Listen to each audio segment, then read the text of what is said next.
Nobody's going to be able to call the Raiders a free win this season. They finally have a real quarterback and head coach now. Do y'all remember last year when there were folks out there who thought that Aiden O'Connell could be the next coming of Tom Brady?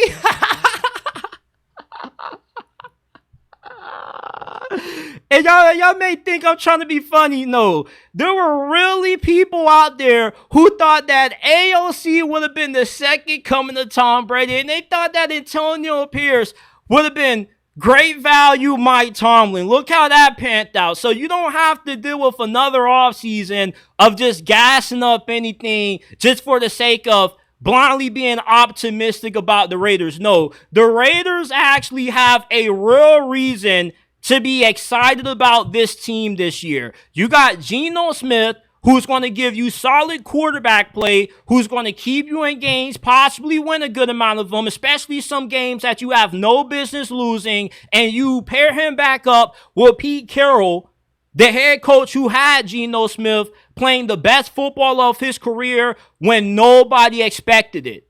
The Raiders offense also has some dudes around Geno Smith this year. There's been a lot of questions about who else is Geno Smith going to have outside of Brock Bowers, the best tight end in the league, and Ashton Jeanty, who's going to be a top 3 running back by the end of this season. He has Jacoby Myers, who has always been a really productive wide receiver too. You got Jack Bett, who was a day 2 selection. He could be this year's Lad McConkey, really good slot receiver. He's a great route runner with good hands. If you want to have a cheat sheet to finding out who's going to be a good receiver as a rookie, try to find the receivers that have crisp route running. When you think of the best receivers in the game, CeeDee Lamb, Jamar Chase, Justin Jefferson, whoever else, what they all have in common is that they are very good route runners. If you can create separation and you can get open, the quarterback is going to find you. Jack Beck is going to have a monster rookie season. And let's not forget about Big Play Tucker, a.k.a. Trey Tucker. It seemed like every time AOC, Gardner Minshew, whoever they had at QB was going deep, it was going to Trey Tucker, and he was making nothing but big splash plays. And that offensive line, like before the draft, I got into a bunch of arguments over how high Ashton Jeanty should go. And there were some proponents about the Raiders taking him because the offensive line wouldn't be good enough for him to succeed. Have you seen the Raiders starting center, Jackson Powers Johnson? He lives up to that name because he's nothing but a monster, and he plays with a lot of power. I saw him pancaking a hell of a amount of guys last season. This dude is built like a tank. And I'm not saying that to be hyperbolic. He is. Go and watch that video when Ashton Jeanty first got up with Jackson Powers Johnson. I was like, holy crap. And people are saying that the Raiders offensive line is a question mark. This dude is gigantic. And he moves incredibly well. Now, the defense, they need some work on this side of the football, but you do have Patrick Graham, who is one of the more respected defensive coordinators in the game. You got Maxx. We know how good he is. Don't need to get too much into him. You got a solid defensive line with some really good depth. You improve your linebacker room. Jermaine Pratt led the Bengals in tackles last year. They definitely are going to miss him. It was idiotic for them to cut him in the first place. Devin White. Look, if Pete Carroll can revive Geno Smith's career, he can revive Devin White's career. Devin White, at one point, we were talking about this dude like he was going to be the second coming of Ray Lewis, and I don't know what the hell happened since, but hopefully Pete Carroll can work some of that magic on him. Tommy Eichenberg goes into his second season. Really smart player out of Ohio State. I thought he would have got more playing time last year. Now, the secondary, Jacorian Bennett, Eric Stokes, Jeremy Chan, they don't really excite me that much, but if you get that pass rush going, it doesn't really matter who you have playing cornerback. But you know what can make the Raiders defense downright scary this year?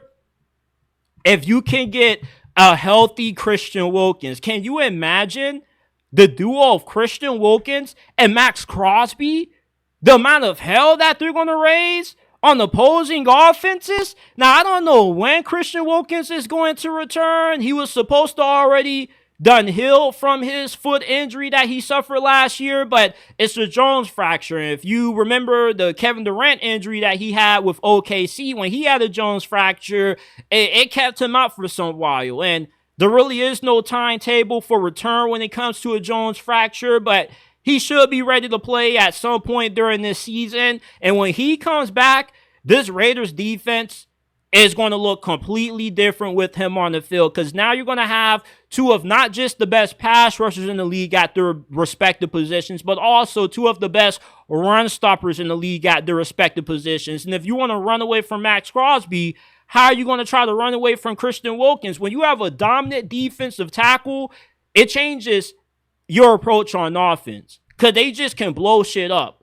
And no matter if you want to try to run the ball away from them, no matter if you want to try to chip them with another guy, you can't stop a dominant defensive tackle. That's why they get paid a lot of money, because they are incredibly rare to find. Not just are they incredibly rare, but you don't find a lot of Christian Wilkins growing on trees every day. You normally find either a defensive tackle that's a bona fide run stopper, offers you little to nothing when it comes to getting after the quarterback, or a really good pass rushing defensive tackle that sucks against the run. Christian Wilkins gives you the best of all worlds. So when he comes back, he's going to make this defense a ton more scarier.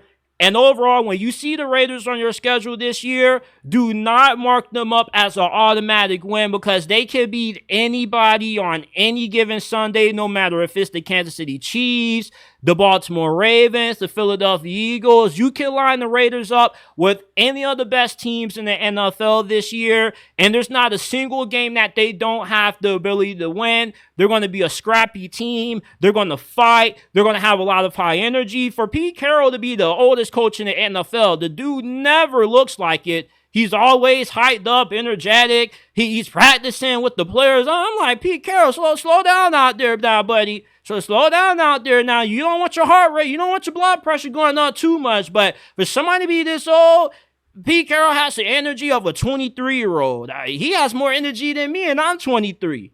Do not look at the Raiders as an easy win, no matter who you are, because they can beat anybody with what they have this year. They may not be a playoff team, but I wouldn't be surprised if they made it.